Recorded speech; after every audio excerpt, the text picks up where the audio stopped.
नमः सिद्धेभ्यः।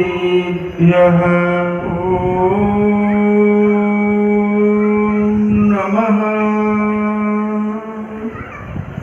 सिद्धेभ्यः।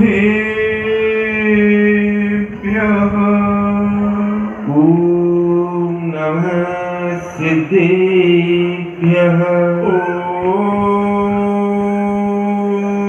नमः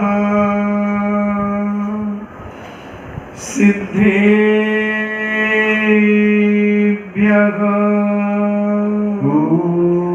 नमः सिद्धेभ्यः। नमो अरिहन्ताणं।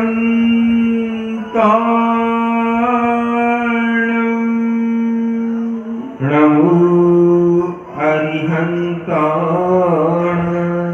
नमो सिद्धाणं। नमो सिद्धाणं। नमो आयर्याणं।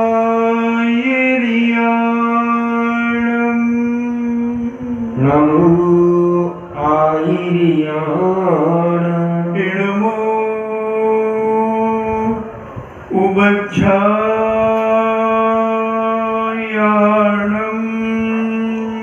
नमो उवज्झायाणं। नमो लोये सद्गसाहूणं।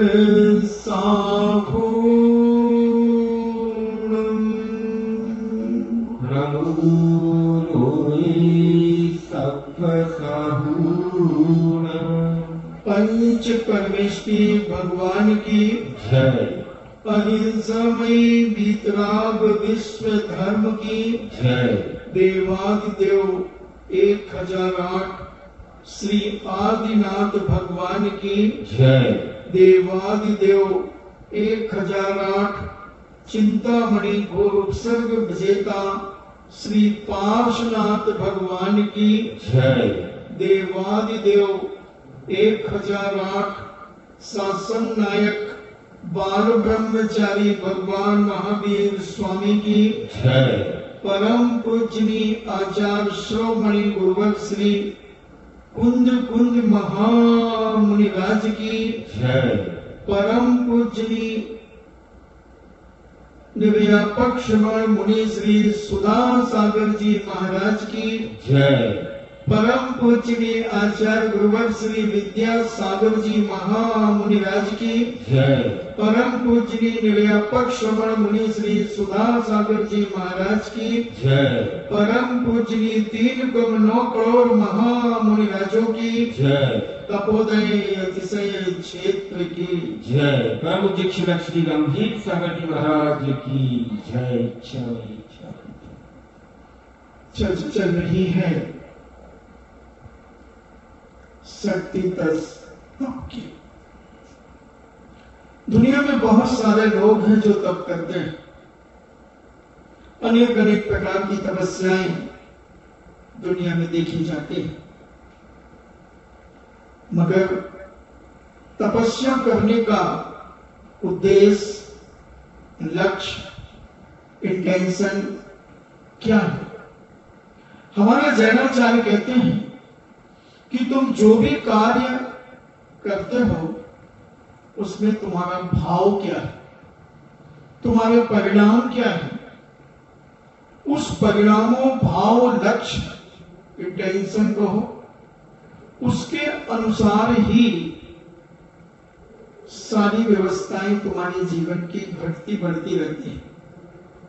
अगर तुम्हारा उद्देश्य है कि मैं जो तप कर रहा हूं वो कर्म क्षयात के लिए कर रहा हूं, यानी कर्म क्षय के लिए कर रहा हूं, तो बिल्कुल ठीक है, सम्यक है। अगर संसार की भोग विलासता के लिए, संसार के वैभव पाने के लिए, तो ये संसार बढ़ाने में कारण है। धर्म संसार को कम करने के लिए किया जाता है, और जब तुम धर्म कम करने के लिए करोगे तो उस पुण्य से संसार तो मिलेगा, मगर तुम्हारी संसार के प्रति मूर्छा कम होगी। और एक आदमी का लक्ष्य संसार बढ़ाने का है तो उसकी मूर्छा भी बढ़ेगी, संसार भी बढ़ेगा, राग द्वेष कसाई बढ़ेंगी। तो जैनाचार्यों ने कहा कि अपनी शक्ति को ना छुपाते हुए तुम धर्म करते चलो। कितनी है तुम्हारी शक्ति धर्म करने की? ये भी एक धर्म है, तप है। मैं 8 दिन 15 दिन शुद्ध भोजन करूंगा, मैं 2 महीने शुद्ध भोजन करूंगा, ये भी एक तप है। तप के अनेक नाम हो सकते हैं। जो भी कार्य हम करते हैं वो तप के रूप में तब्दील हो सकता है, बदल सकता है। तो ऐसा जो वैसे तो जैनाचार्यों ने 12 तप की बात कही है, बाकी और भी अनेक अनेक प्रकार से मैं अपनी आंखों से मांगलिक धार्मिक अनुष्ठान ही देखूंगा। ये भी एक तप है। तुमने पाप से अपने आप को दूर कर लिया, बचा लिया। संसार की क्रियाओं को देखने से तुमने अपने आप को रोक लिया। मैं अपने कानों से सदा काल साधु संतों की वाणी को सुनूंगा, राग रंग की वाणी, राग रंग के गाने, मैं इनको नहीं सुनूंगा। मैं किसी भी बुराई को नहीं सुनूंगा, राग द्वेष की चर्चा नहीं सुनूंगा। तुमने अपने कानों के द्वारा तप किया, पाप से बच गए। हम जाएंगे, तीर्थ यात्रा को जाएंगे, हमारे पैर जहां भी चलेंगे उनका उद्देश्य है कि हम जिनालय की ओर जाएंगे, हम सिद्ध क्षेत्रों की ओर जाएंगे, हम अतिशय क्षेत्रों की ओर जाएंगे, हम तीर्थ वंदनाओं के लिए जाएंगे और घूमने के नाम से हम कहीं नहीं जाएंगे। पैरों का तप, पैरों के द्वारा तप। इन हाथों से हम जिनेन्द्र भगवान का पूजन करेंगे, इन हाथों से हम अभिषेक करेंगे। जिनको अभिषेक करने की व्यवस्था बनाई गई वो अभिषेक करेंगे, जिनको पूजन करने की व्यवस्था बनाई गई वो पूजन करेंगे। मैं इन हाथों से कभी किसी जीव को सताऊंगा नहीं, मैं कभी इन हाथों से किसी जीव को मारूंगा नहीं, इन हाथों से कभी किसी को डांटूंगा नहीं। एक एक अंग हमारा तप में सहयोगी बन सकता है। हम बनाना नहीं चाहते, हम जानना नहीं चाहते। हम अपने मुख से बोलेंगे तो जिनेन्द्र भगवान की स्तुति बोलेंगे, जिनेन्द्र भगवान का गुणानुवाद बोलेंगे। जब भी बोलेंगे प्राणी मात्र के कल्याण की भावना लेकर के बोलेंगे। किसी को अपनी वाणी के द्वारा मैं दुखी नहीं करूंगा, हो सकेगा तो मैं सुखी बनाने का प्रयास करूंगा।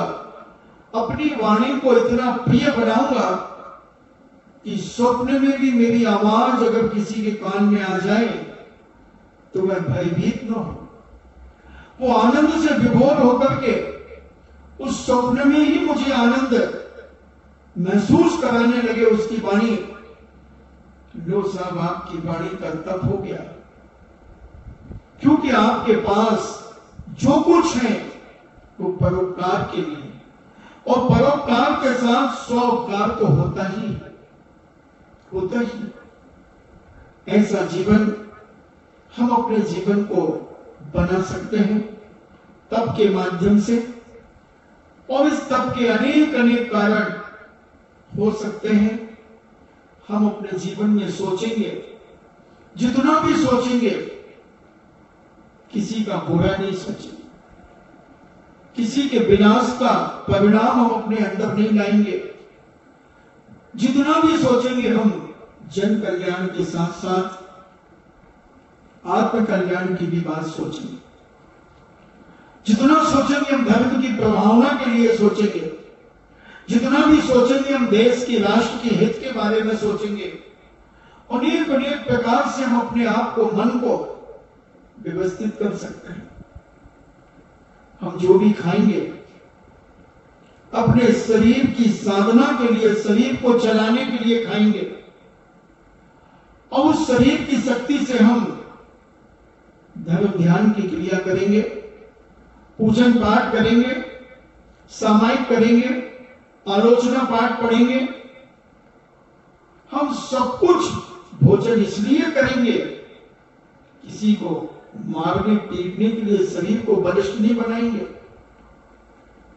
शरीर की चमक लाने के लिए हम भोजन नहीं करेंगे।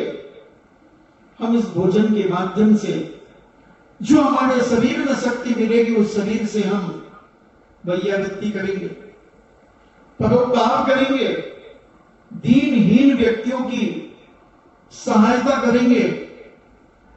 बंधु, ये सब तप के अंतर्गत हम अपने जीवन में प्राप्त कर सकते हैं।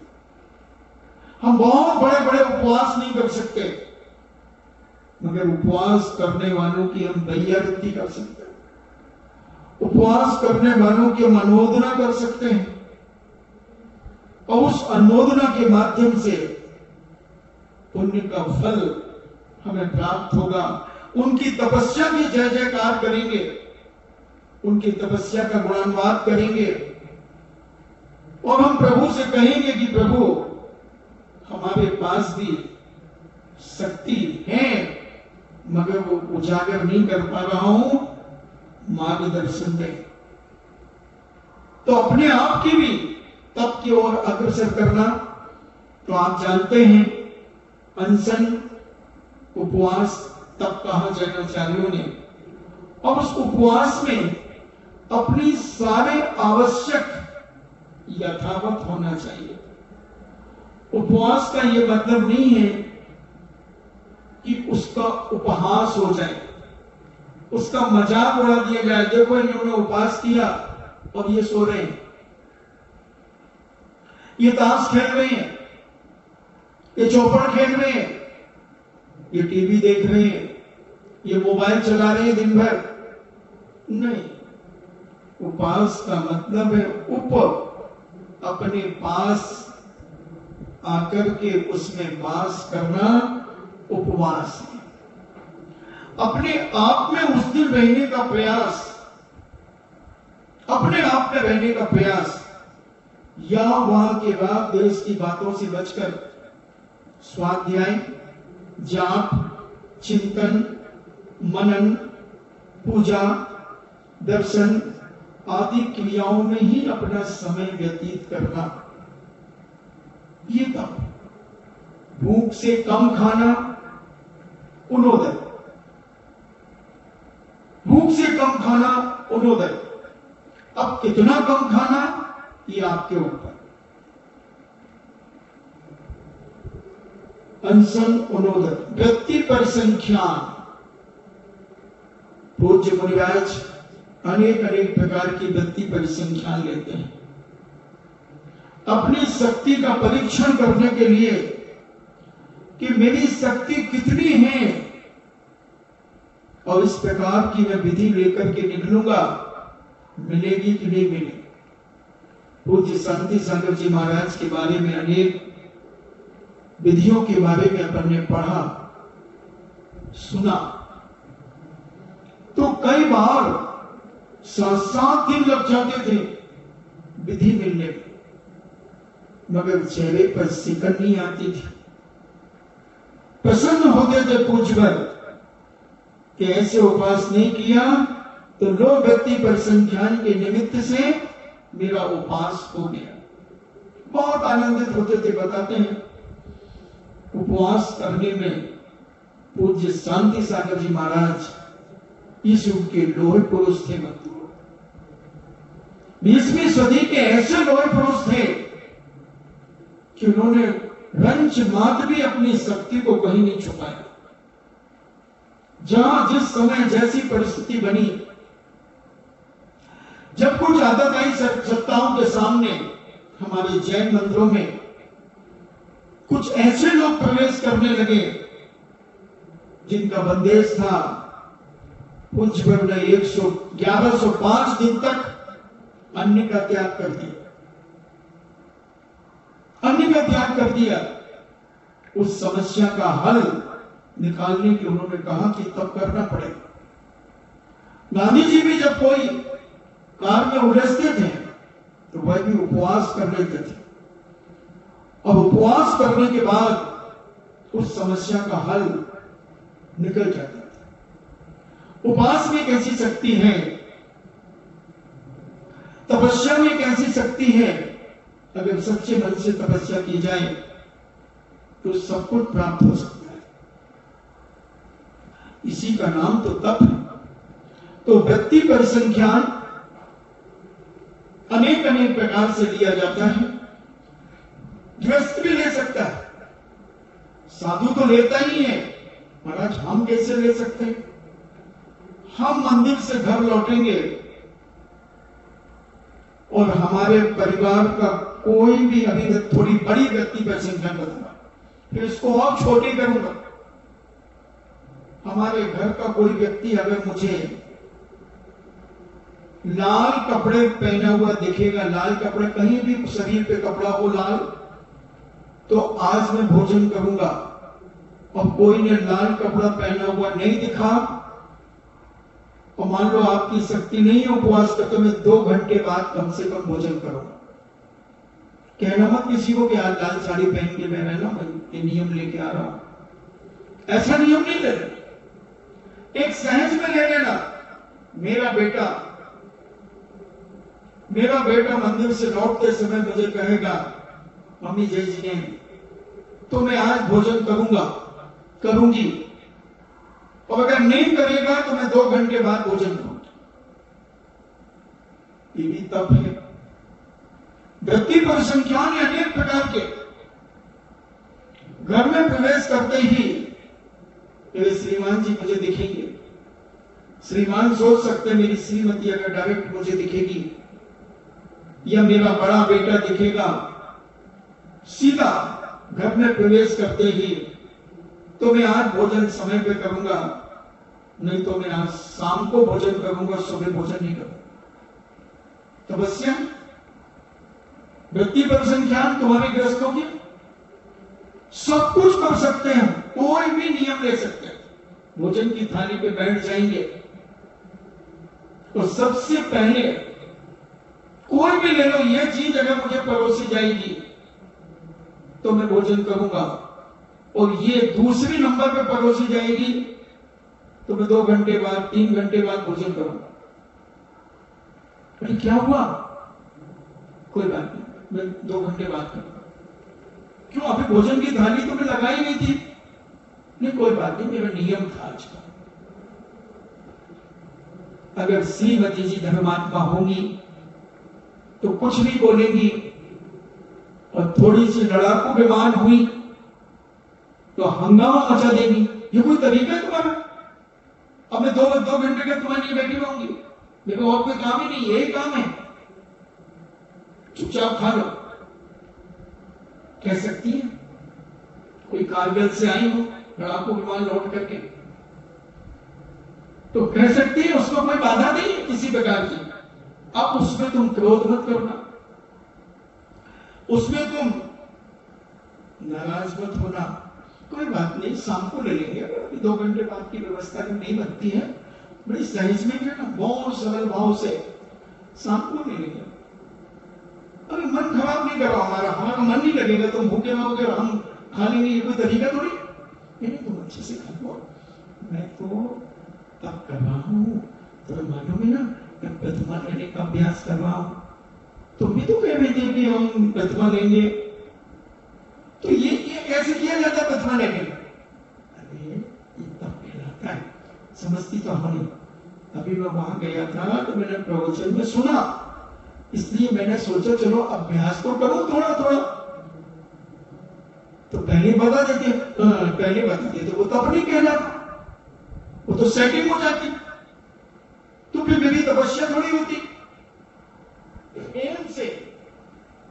और महिलाएं तो बहुत सीधी होती है, थोड़ा सा खुश कर दो उनको बस, उनकी हाँ में या मिला दो, क्योंकि उनकी अकल तो चुटैया में होती, ज्यादा कुछ नहीं है।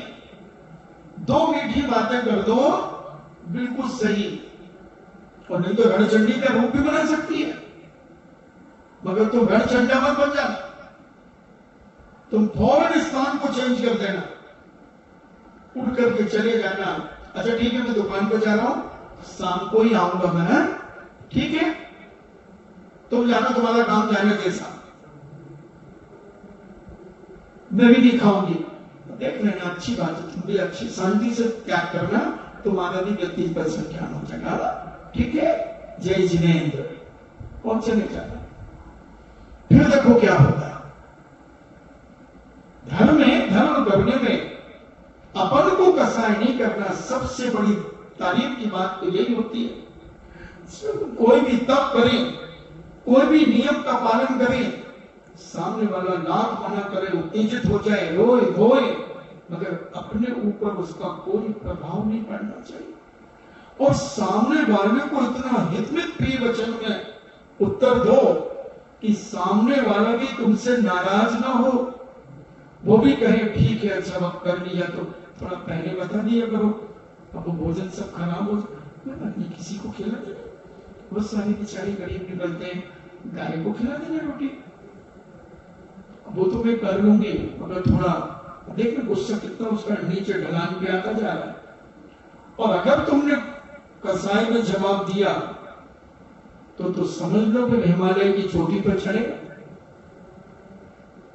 बहुत वचन में इतनी ताकत है, इतनी ताकत है वचन के अंदर। एक वचन बोला जाए तो हंगामा खड़ा हो सकता है, और एक वचन से हंगामा शांत हो सकता है। क्या किया था? इतने तो कहा था कि अंधों के पुत्र अंधे होते हैं, महाभारत रच गया। और इसी में थोड़ा सा कह देती, देवर जी ये पानी नहीं है, आप तो ऐसे कपड़े उठा रहे हो जैसे पानी का तालाब बना हो, तो मजाक का मजाक हो जाता और महाभारत खड़ा नहीं हो जाता। अब सीधा पिताजी के ऊपर अटैक कर दिया। अगर कोई पिता के ऊपर अटैक करे, बच्चे कहते हैं कई बार, देख तू मेरे से मजाक कर ले, मेरे माता पिता के ऊपर अगर गया तो फिर मैं सिर फोड़ दूंगा तेरा, तो मेरे से कब कितनी मजाक करना है? कई बार सुन जाता हूं, मेरे कानों में आ जाती है आवाज, तो माता पिता पर कहना तो गलत बात है, इसलिए महाभारत रच गया। और अगर उसी को मजाक के बहुत सारे तरीके हैं, शादी ब्याह में कैसे कैसे मजाक करते हैं, कैसे कैसे दोहे लिख देते हैं, अंध चले द्वंद चले उड़न लगे टपरा, फलानी बयान जी को ले गया मुसलमान टुकड़ा, कुछ भी लिख देते। तो मजाक करने के तरीके तो बहुत है, मगर कोई बड़ों के ऊपर छोटों की बात बड़ों पर चली जाए तो वो क्रोध का रूप ले लेती है, मान हानि का दावा ले लेती है, दावा करना शुरू हो जाता है। इसलिए जितनी उम्र के बराबर के लोगों में अगर जो भी चलता है उतना क्रोध नहीं आ पाता। और जब बड़ों की इज्जत के ऊपर कोई उछाल करेगा तो आदमी को क्रोध आएगा। इसलिए उस समय बहुत सावधानी पूर्वक ऐसी मीठी चुटकी लेकर के बात अगर आप कहते हैं तो आपका काम भी बन जाएगा और आपका धर्म भी बन जाएगा और सामने वाला भी प्रसन्न हो जाएगा, वो भी आनंद से भर जाएगा। इसलिए नीति कहती है अपन को धर्म साधना करना है। सामने वाला जरूरी नहीं कि सामने वाला धर्मात्मा हो, मगर अपन को अपने धर्म की शक्ति बढ़ाना है, अपनी साधना बढ़ाना है, तो दो बातें सहन करके चलना पड़ेगा और अपनी साधना तुम कर सकते, साधना कर सकते। गोपाल दास गवैया की धर्म पत्नी इतनी खतरनाक थी, इतनी खतरनाक थी कि हुक्का पीती थी, तब तो बीड़ी भी नहीं पीते, खड़ी तो नहीं करती, सिगरेट नहीं, मगर वो हुक्का बुड़बुड़ाती थी।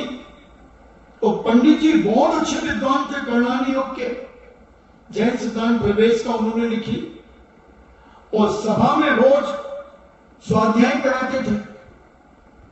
एक दिन पंडित जी थोड़ी सी देरी हो रही थी, तो पंडित जी ने सोचा कि रोज तो मैं भर देता था हुक्का, आज तो नहीं भरा, मगर स्वाध्याय का समय हो गया, तो पंडित जी साहब चले गए।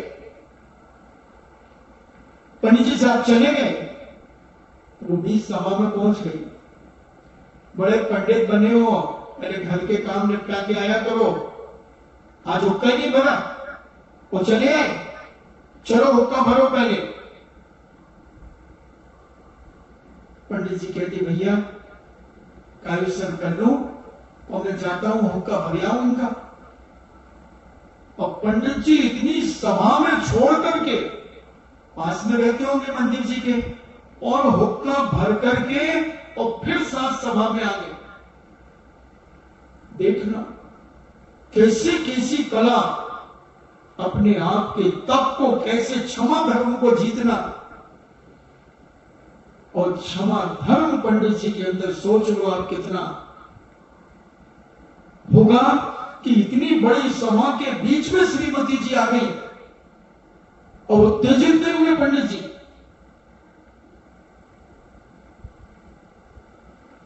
और ऐसा क्षमा धर्म ये तप बन गया। मान कसाई के ऊपर पंडित जी चाहते तो धुतकार देते, क्या कर लेती, मगर पंडित जी ने कहा बात बढ़ाने से कोई मतलब नहीं, आर्जव धर्म को प्राप्त करो। उपदेश तो खूब देता हूं आर्जव धर्म के ऊपर, मार्दव धर्म के ऊपर, तो कम से कम मार्दव धर्म प्रैक्टिकल करने का मौका मिला है, तो अहंकार तो दबा लो, क्रोध को दबा लो, और इतनी सरल हो जाओ आर्जव धर्म को पाने के लिए कि चुपचाप जाकर के हुक्का भर के आ गए। पंडित जी का तप हो गया और उसका कसाई हो गई, अहंकार हो गया, उसके अहंकार की पुष्टि हुई, इनके मार्दव धर्म की पुष्टि हुई। वस्तु एक ही है और परिणामों के माध्यम से अलग अलग फल मिल रहा है, फल मिल रहा है। तो हम अपने जीवन में अभ्यास करें, अभ्यास करें। एक बार घड़ा के ठंडा पानी उड़ेल दिया उसने पंडित जी के ऊपर, अब सोचो आप कितनी खतरनाक होगी। अगर पंडित जी बड़े मुस्कुराते, उनके कोई विद्वान वर्ग आए होंगे और कोई बात हो गई तो उसने पंडित जी के ऊपर पूरा घड़ा का घड़ा ठंडा पानी उड़ेल दिया, तो दूसरे विद्वान ने कहा पंडित जी क्या हो? बोले कोई बात नहीं, अभी तो ये गरजती थी आज बरस गई, पहले तो गरजती रहती थी आज बरस गई, क्योंकि अभी तो यही लगता था जो बादल गरजते हैं वो बरसते नहीं है, मगर ये तो गरजती गरजती बरस भी जाती है, कभी कभी आज बरस गई, कोई बात नहीं, मैं अभी आता हूं कपड़े बदल कर। कैसे सरल स्वभावी होंगे, कितने क्षमावान, कितने आर्जव धर्म को धारण करने वाले होंगे। एक ग्रस्त समझना बंधु, अपने जीवन में ग्रस्त में रहकर के भी बहुत बड़ा धर्म कर सकते हैं। अपनी शक्ति को न छुपाते हुए हम जो कार्य करेंगे धार्मिक, वो सब तप के अंतर्गत आता चलना चाहिए और कर्म की निर्जला कराता चलना चाहिए। एक दिन हम कर्मों से खाली हो सकते हैं, खाली हो सकते हैं। सब कुछ हमारे हाथ में है, खाने में, पीने में, पहनने में, ओढ़ने में, देखने में, सुनने में, चलने में, फिरने में, सब चीजों में हम तप कर सकते हैं, सब चीजों में तप कर सकते हैं, अपने विचारों में, अपने परिणामों में, भावनाओं में। तो ऐसा तप हमारी जिंदगी को बहुत ऊंचाइयां देता है और एक न एक दिन हमें पवित्रता से धार्मिक बनाकर मोक्ष तक पहुंचा सकता है। इसलिए ये तप की आवश्यकता पड़ी। हमने कहा शुरू में तब बहुत सारे लोग करते, बड़े विचित्र विचित्र तप करते हैं। कोई एक पैर से खड़े होकर के तपस्या कर रहा है, कोई घुटना टेक करके तपस्या कर रहा है, कोई मिट्टी में गड़ करके आधा शरीर मिट्टी में गाड़ करके तपस्या कर रहा है, कोई शीर्षासन लगा करके तपस्या कर रहा है, कोई पेड़ से लटक करके तपस्या कर रहा है। अनेक अनेक प्रकार से दुनिया में तपस्या करने वाले लोग हैं। अगर जिन जिनका धर्म कर्म क्षयाल का अगर लक्ष्य है, वो तपस्या के माध्यम से अनेक कर्मों की निर्जरा करते चले जाए।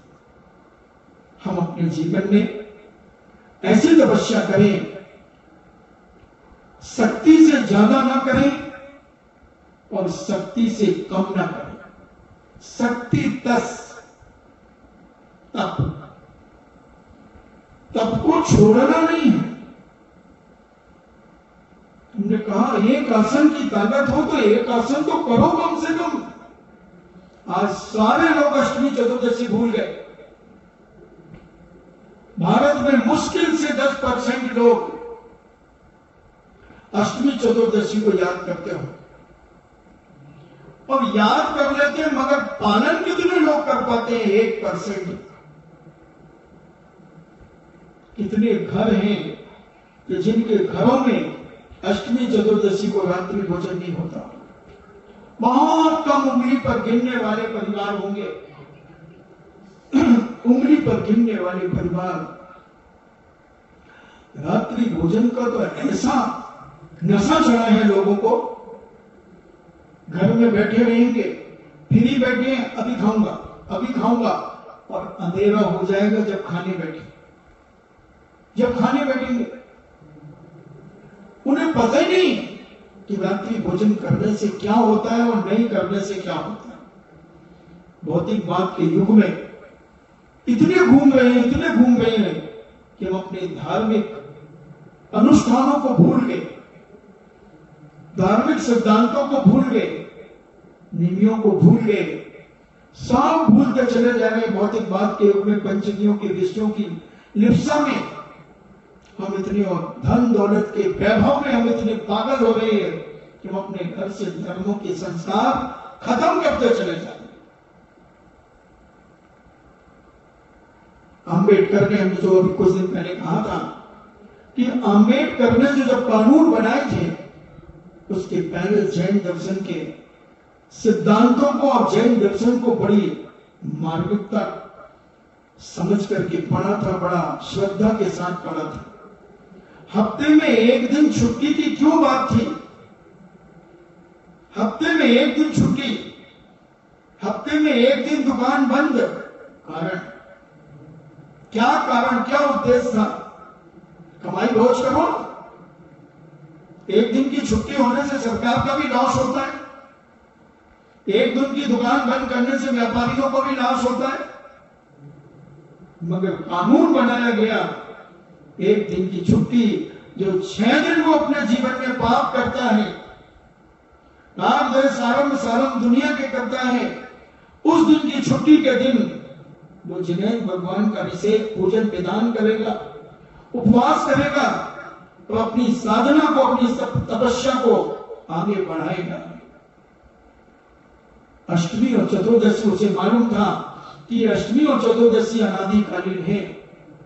मैंने शायद एक दिन कहा था कि यहां जो सिंगोली गांव है, यहां से 35 किलोमीटर लगभग, वहां 14 को पूरा मार्केट आज भी बंद रहता है। आज भी रहता है। सारे जैन समाज की तो दुकानें बंद रहती हैं 14 के दिन। तो वहां 15 दिन में मार्केट, मगर 8 दिन का बड़े बड़े शहरों में हफ्ते में एक दिन दुकान बंद रखी जाती है। क्यों? कि आप अपने जीवन में किए हुए पाप का पश्चाताप करें, प्रायश्चित करें, और अपने जीवन में छुट्टी इसलिए रखी जाती है कि तुमने जो 6 दिन जो कुछ किया है उसकी निंदा करो, उसका प्रायश्चित करो, और अपने परिवार के साथ बैठकर सामूहिक धर्म करो। उपवास करो, चूल्हा ना जले तो बहुत अच्छी बात है। प्रातःकाल उठकर सारा का सारा परिवार किसी क्षेत्र पर चले जाओ, पूजन पाठ करो, विधान करो और अपने जीवन की शक्ति को न छुपाते हुए तप त्याग की ओर बढ़ते चलो। कानून तुम्हें तप करने में सहयोग दे रहा है। अब तो सरकारी नौकरियों में हफ्ते में 5 दिन कई जगह हो गया, 2 दिन की छुट्टी होने लगी, शनिवार रविवार 5 दिन में पर्याप्त है उनके काम के लिए। 20 दिन जाना है आपको महीने में और 10 दिन की छुट्टी है। बोलो आप धर्म कैसे नहीं कर सकते, तब कैसे नहीं कर सकते? सब कर सकते हैं। अपनी शक्ति को जागृत करो, शक्ति को प्रकट करो। अनशन मनोदर वृत्ति परिश्रम का रस परित्याग। प्रतिदिन हमारे यहां रसों की व्यवस्था है, कभी नमक का त्याग, तो कभी घी का त्याग, तो कभी तेल का त्याग, कभी दूध का त्याग, कभी खटाई का त्याग। तो ये रसों के त्याग करके हम अपने जीवन में तप को कर सकते हैं। विविध शय्यासन। आज हम अकेले शयन करेंगे कमरे में, आज हम चटाई के ऊपर शयन करेंगे। चटाई के ऊपर आज हम शयन अकेले करेंगे, कमरे में कोई नहीं आए। तो डर तो लगता है? नहीं, हमें कोई डर नहीं लगता। भगवान है मेरे साथ, मैं भगवान का स्मरण करूंगा, जाप करूंगा और जब नींद आएगी तो मैं सो जाऊंगा। बिल्कुल एकांत में शयन करूंगा, कोई छू चपाट नहीं करेगा। मौसम अगर ठीक है तो मैं छत पे जाकर के सोऊंगा, तुम सब नीचे सो, मैं छत में सोऊंगा। और अगर थोड़ी हिम्मत है तो मैं मंदिर की धर्मशाला में चला जाता हूं, संतशाला में चला जाता हूं। और थोड़ी हिम्मत है तो मैं पास में कोई क्षेत्र हो तो मैं क्षेत्र में चला जाता हूं। और थोड़ी हिम्मत है, कह दो, नहीं कहूं, कहने में थोड़ी पैसे लगते हैं, कह रहे हैं। मैं शमशान में जाकर के सोऊंगा, आज शमशान में सोऊंगा। क्यों? हमारे सुदर्शन सेठ अष्टमी चतुर्दशी शमशान में दिगंबर मुनि का भेष धारण करके तपस्या करते थे। बाधा क्यों नहीं? सब कुछ हम कर सकते हैं, मगर शक्ति न छुपाएं। कोई बात नहीं, तुम्हारे घर के पास में जो भी क्षेत्र हो, घर मकान दुकान का त्याग करके क्षेत्र पे आकर के शयन करो। उपवास के दिन आ सकते हो। ये सारे के सारे तप तुम्हारी जिंदगी में, तुम्हारे जीवन को महान शक्ति संपन्न बनाएंगे और साथ ही से पुण्य का बंध कराएंगे और कर्मों की निर्जना कराते चले जाएंगे। कोई बड़ी बात नहीं है। शमशान में पता नहीं लोगों को डर क्यों लगता है। अभी मैं सो के आया ललितपुर चतुर्मास के लिए, जब आ रहा था 2013 में, तब सो के आया, कटनी से बिहार हुआ था, शमशान में सोए, बड़ी अच्छी नींद आती। तुम्हारी क्या धारणा बन गई है कि शमशान में भूत प्रेत रहते हैं? कोई भूत प्रेत नहीं रहता। बड़ा आनंद आता, सन्नाटा रहता है चारों तरफ से, चू चपाट नहीं होता। ऐसी नींद आती है कि सुबह में 3:30 बजे खुलती है। चलो, कम से कम तुम अपनी छत पे बैठ करके तो समय व्यतीत कर सकते हो। अपने मोहल्ले की, अपने संतशाला में बैठकर कहीं भी एकांत में व्यतीत करो। व्यक्ति परिसंख्यान, विविध शय्यासन, काय क्लेश।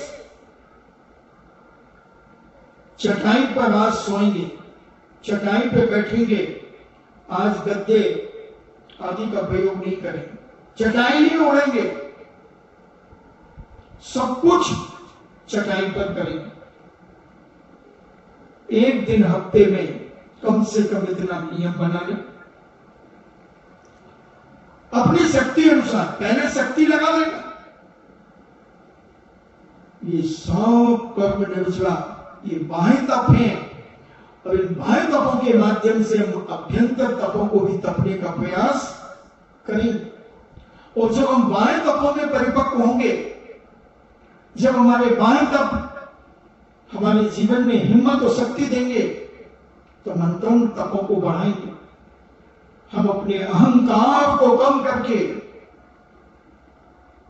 प्रायश्चित के लिए हम तैयार रहेंगे। अपनी हर गलती का एहसास हम अपने गुरु के पास जाकर के करेंगे। हर गलती का हम प्रायश्चित करेंगे। विनय, हम देव श्वास गुरु की विनय तो करेंगे ही करेंगे, और सबकी यथा योग्य विनय करेंगे, छोटे बड़े सब। पूज्य शांति सागर जी महाराज के जीवन की एक घटना मैंने पढ़ी। एक छोटी सी बालिका उनके दर्शन करने के लिए आई। पूज्य शांति सागर जी महाराज के पास बहुत सारे विद्वान बैठे थे, लोग बैठे थे, और उस बिटिया ने बड़ी श्रद्धा के साथ नमस्कार किया। महाराज ने उससे पूछा, आपका नाम क्या है? तो उसने अपना नाम बताया। तो उसके जाने के बाद जितने लोग वहां बैठे थे, श्रेष्ठी विद्वान आदि, बोले महाराज हम इतने बड़े आचार्य होकर के एक इतनी छोटी सी बालिका से आप लगा करके बोल रहे हैं, आप पूछ लेते तेरा नाम क्या है, पूछ लेते। तो पूज्य शांति सागर जी महाराज ने कहा कि अपनी इज्जत अपने हाथ में है। काश अगर वो पलट करके पूछ लेती, महाराज तेरा नाम क्या है, तो तुम्हें कैसा लगता सारे विद्वानों को? तुम उसको क्या कहते? बेटा ऐसे बोलते, महाराज से पूछ आप लगा के बोलते, तो फिर तुम्हें तिलमिलाहट होती। तो ऐसा मौका ही क्यों दो? बच्चों को जितने अच्छे शब्दों से तुम बोलोगे, बच्चे उतने अच्छे शब्दों में आपको जवाब देंगे। अगर बच्चों का नाम बिगाड़ोगे तो बच्चे फिर नाराज हो जाएंगे, तुम्हारा नाम भी बिगाड़ देंगे। एक घटना इसी में याद आ गई। एक खरगोश नाम के लड़के को शायद सभी जानते होंगे, दुकान लगाता था पहले यहां पर। उसको खरगोश कहते थे, मगर उसका खरगोश नाम नहीं था, उसका नाम था संजीव कुमार जैन। अब खरगोश नाम कैसे पड़ गया, इसकी भी एक कथा है। उस कथा का मैं वाचन करूं। 1994 में चातुर्मास अजमेर में चल रहा था, और छोटे छोटे बच्चे, 7, 8 साल के बच्चे उसकी दुकान पर खड़े थे, 3-4 बच्चे। ठंड का समय था, तो वो जर्सी पहने थे टोप वाली, ऐसे टोप बांध लेते ना, और पूरा। तो वो कहीं से आया, अब नए खरगोश क्या कर रहे हो, उन बच्चों को बोला। वो बच्चे अच्छे परिवारों के थे, उन्होंने कहा भैया हम खरगोश थोड़ी हैं, हम तो बच्चे हैं, तुम खरगोश क्यों कह रहे हो मुझे? बोले नहीं तुम खरगोश हो। तो उसने कहा नहीं है खरगोश। बोले नहीं तुम खरगोश हो। वो हमारे पास आ गए, बोले महाराज जी देखो वो संजू भैया हम लोगों को खरगोश खरगोश कह रहे हैं। हमने कोई बात नहीं बेटा, मैं समझा था। वो शाम को आया, मैंने कहा बच्चों को खरगोश क्यों कहते हो? बोले महाराज जी वो खरगोश ही है। हमने ऐसे कैसे खरगोश हो, गलत बात है। नहीं माना, दूसरे दिन फिर बोल दिया। तो क्वार्टर फाइनल सेमीफाइनल तो हो ही गया, तो फाइनल मैंने कहा मैं करता हूं। हमने कहा बच्चे तुमसे कहते नहीं बनता। इतना बच्चों को कहना था, उन्होंने खरगोश भैया कहना शुरू कर दिया। अब पूरे अजमेर में खरगोश भैया के नाम से वो फेमस हो गया। धीरे धीरे जहां भी चातुर्मास में दुकान लगाने आए, वहां खरगोश के नाम से फेमस हो गया। अब उसके पहले की घटना 1994 में, जब 1999 में जब सांगानेर जी में भूगर्भ से पूज्य मुनि श्री ने जब चैत्यालय निकाला तो वो वहां दुकान लगाने आए। अब उसने माल दिल्ली आदि से सब जगह से मंगाया, तो बिल्टी उल्टी क्या बनती है, तो उसमें अपना नाम उसने संजीव जैन लिखाया और सारे लोग उसे खरगोश के नाम से जानते थे। उसकी बिल्टी सांगानेर के ऑफिस में आ गई। अगर सांगानेर के कोई भी कर्मचारी मैनेजर ने उससे नहीं कहा, क्योंकि उन्हें इसका नाम तो खरगोश है। अब पूरा कार्यक्रम निपट गया। उसके 20 दिन बाद वो 2-3 दिन में तो ऑफिस जाता, बोला मेरी बिल्टी आई क्या? बोले नहीं, तुम्हारी बिल्टी कोई नहीं है, कोई नहीं आई। सारा कार्यक्रम निपट गया। 15 दिन के बाद वो गया, बोले नहीं यार हमें सब दिखाओ आप अपने कागज। फिर दिखाया, बोले ये तो है, बोले इसमें तो खरगोश लिखा है, वो इसमें तो संजीव जैन लिखा है, तो तुम्हारे तो खरगोश के नाम से है। बोले नहीं मेरे संजीव के नाम से है। बोले ये तो बहुत पहले आ गई, भगवान निकलने के पहले ही आ गई थी। 800 रुपए उसे पेनल्टी लगी। उसके बाद से उसने अपने नाम के साथ में कोष्टक में खरगोश लिखना शुरू कर दिया। अब वो खरगोश के नाम से फेमस हो गया। तो किसी का नाम बिगाड़ना, तुम अगर किसी के लिए कुआं खोदोगे तो तुम्हारे लिए खाई खोद करके कोई ना कोई रखेगा। इसलिए कभी किसी के नाम नहीं बिगाड़ना चाहिए। तो ऐसा जीवन में कई प्रकार की घटनाएं दुर्घटनाएं घट जाती हैं। तो हम अपने जीवन में शरीर को कैसे कष्ट दें, शरीर कष्ट कैसे दें? आसन लगा करके बैठो। मैं एक माला जब तक पूरी नहीं होगी आसन नहीं बदलूंगा। भले आपको घुटने में दर्द शुरू हो जाए, पंजा शून्य होने लगे, फिर भी हम बैठे रहेंगे। ये काय कलेश। कैसी भी आसन लगा करके बैठ गए, खड़े होकर के आज माला फेरेंगे, घुटना टेक वज्रासन से माला फेरेंगे। 1 माला, 1.5 माला, 2 माला, 2.5 माला, 3 माला बढ़ाते जाओ। कितनी देर तक आप शरीर के द्वारा बैठे रह सकते हैं? ये काय क्लेश से शरीर के को कष्ट देना, इससे भी कर्म निर्जना, और ये भी तप है, ये भी तप है। अनेक अनेक प्रकार से तप किया जा सकता है। फिर उधर प्रायश्चित, विनय, वैयाव्रत। वैयाव्रत यानी सेवा। सेवा आप कितनी कर सकते हैं? मानसिक सेवा भी कर सकते हैं, वाचनिक भी कर सकते हैं, कायिक भी कर सकते हैं। सब प्रकार से आप क्या कर सकते हैं सामने वाले के प्रति? घर के लोगों की तो सब कर लेते हैं, मगर पड़ोसी के कष्ट में हाथ बटाना, पड़ोसी के कष्टों को दूर करने का प्रयास करना, ये बहुत बड़ी वैयावृत्ति है, बहुत बड़ी वैयावृत्ति है। ऐसे अनेक अनेक प्रकार से वैयावृत्ति करना, भोजन की व्यवस्था करा देना, औसत की व्यवस्था करा देना, और भी उसकी परेशानियों के निवारण करा देना, ये सब वैयावृत्ति के अंतर्गत आते हैं। अनेक अनेक प्रकार से उसकी आवश्यकताओं को व्यवस्थित कर देना, ये भी वैयावृत्ति है।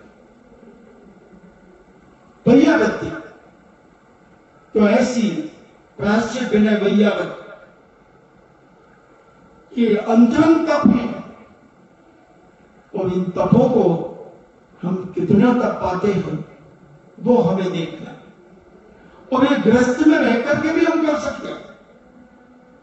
विनय करने में कौन सा पैसा लगता है? प्रायश्चित, अपनी गलतियों के प्रायश्चित करो, आलोचना पाठ पढ़ो, प्रथमा भावी को प्रतिक्रमण करो। आलोचना के माध्यम से भी बहुत दोषों के निवारण हो जाते हैं, प्रतिक्रमण के माध्यम से, कायोत्सर्गी के माध्यम से। तो ऐसे हम नियम और प्रायश्चित, विनय, वैयाव्रत, स्वाध्याय कम से कम हम अपने जीवन में जो ग्रस्त हैं वो 15 मिनट स्वाध्याय का नियम ले लें कि 15 मिनट कम से कम स्वाध्याय करें।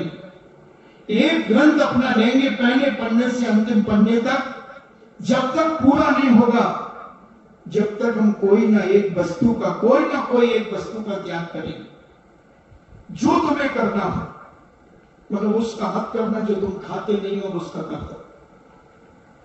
नियम तो ये कहता है जो तुम्हें सबसे प्रिय हो उसका त्याग करो, कि जब तक ये ग्रंथ पूरा नहीं होगा जब तक मैं उसे ग्रहण नहीं करूंगा। तो ऐसा बहुमान, उपदान और उस ग्रंथ के प्रति बड़ी गरिमा, महिमा, अल्लाह उल्लास हो उस ग्रंथ के प्रति। मैं स्वाध्याय कर रहा हूं जिनेन्द्र भगवान की वाणी का, मैं कुछ ज्ञान प्राप्त करूंगा उसको पढ़ करके,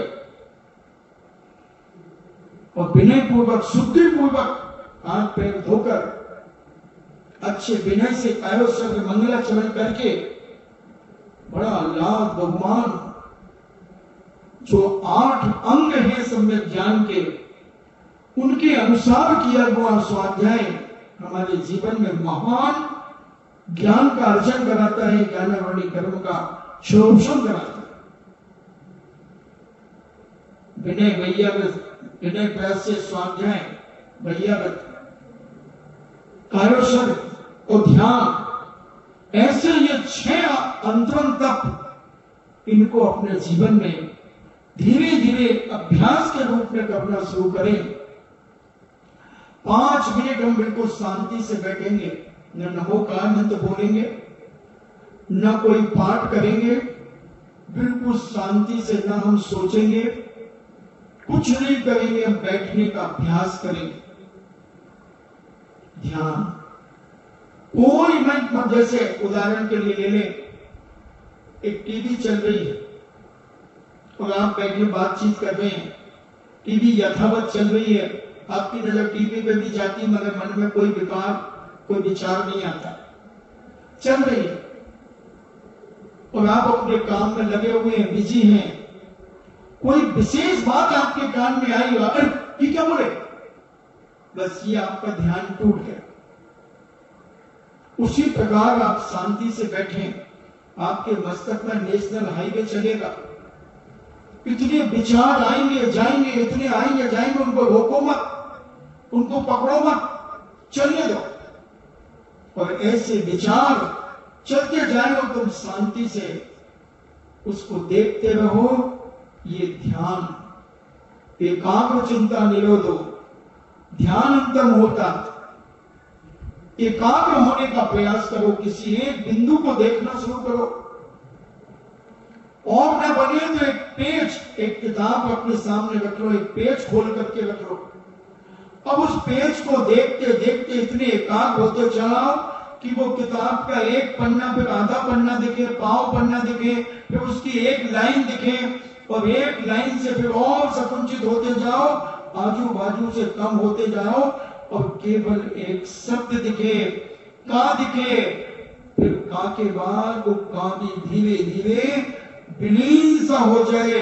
इसी का नाम ध्यान, इसी का नाम ध्यान। एकाग्र होते जाओ जिस चीज के ऊपर, किसी की भी चीज के ऊपर। ऐसे ये तप लगभग 6 दिनों में हमने शक्ति तप की चर्चा तुमसे की, और तुम्हारे जीवन में अगर ये तप उतर जाता है तो बंधुओं, हम अपने कर्म की निर्जरा बहुत जल्दी कर सकते हैं। तप के माध्यम से कर्मों की निर्जरा बहुत जल्दी होती है, मगर शक्ति से ज्यादा करना मत, और शक्ति से कम करना मत, करना। और ये तप करने से मानसिक शक्ति का विकास होता है। तुम्हें लगता है कि हमारी शरीर की शक्ति क्षीण हो रही है, शरीर की शक्ति क्षीण नहीं होती, आपके शरीर के अंदर की विकृतियां साफ होती है, और मानसिक शक्ति बहुत शक्तिशाली होती है। बौद्धिक विकास जिसे हम कहते हैं, बौद्धिक विकास होता है। हमारे जितने भी बड़े बड़े साधक हुए, उन्होंने उपवास के माध्यम से बहुत कुछ अपने जीवन में पाया, बहुत कुछ पाया। तो ऐसा तप के माध्यम से हम अपनी जिंदगी को पवित्र करें और इस पवित्रता से हम अपने अंतरंग को पवित्र करें और इस अंतरंग के पवित्र से सुविचार, हित प्रिय विचार हमारे जीवन में होंगे, मांगलिक कार्य होंगे और उन मांगलिक कार्यों के माध्यम से हमारी प्रभावना होगी, हमारी भावना पवित्र होगी। इन्हीं सब मंगल भावों के साथ अपन चिन्माणी स्तुति करें। जिन वाणी के ज्ञान से सूझे लोकालोक, सो वाणी मस्तके धरो सदा देत हूँ धो। ए जिन वाणी भारती तो ही जपो दिन रे, जो तेरो शरणा गहे सो पावे सुख चैन। देव भजो अरिहंत को गुरु सेवा निर्घंत, दया धर्म पालो सदा यही मोक्ष का पंथ। नौवा नमो का